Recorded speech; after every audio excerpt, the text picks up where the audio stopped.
Lo spostamento del mezzo busto di Luigi Pirandello dalla Villa del Sole in piazza Municipio ha sollevato numerose critiche e un ampio dibattito tra gli agrigentini. La statua fu realizzata dallo scrittore Disma Tuminello su iniziativa dell'azienda autonoma Soggiorno e Turismo, inaugurata il 10 dicembre 86 dalla signora Lina Loricella Portelli, che tagliò il nastro alla presenza di numerose autorità dell'epoca. Dottor Paolo Cilona, lei è stato particolarmente critico per questo spostamento della statua a mezzo busto di Luigi Pirandello da Villa del Sole a piazza Municipio.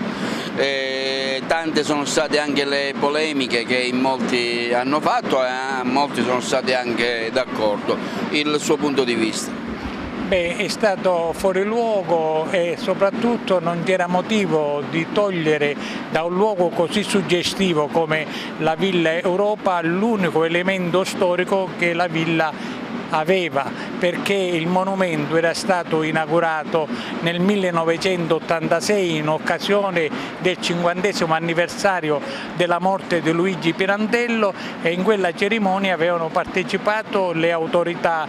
locali, provinciali, e soprattutto c'era stata anche una madrina che aveva tagliato il nastro per questo avvenimento. Quindi la storia ha dei passi e che bisogna rispettarli. Il fatto di spostare ora un monumento è come all'improvviso dicessimo beh, quel Tempio della Concordia lo possiamo anche spostare perché dà fastidio in quel punto o in quella zona. I monumenti creati ed eretti devono essere rispettati e devono essere ammirati e soprattutto messi nelle condizioni di essere visitati. Ora, se la Villa del Sole, bellissimo luogo, non è visitabile perché c'è il ringhiera sempre chiuso, l'ingresso, il cancello eccetera, e la gente neanche sa che c'era questo mezzo busto di Pirandello, la colpa non ce l'ha il mezzo busto di Pirandello o l'autore, che è uno scultore di chiara fama, che è il professore Disma Epifanio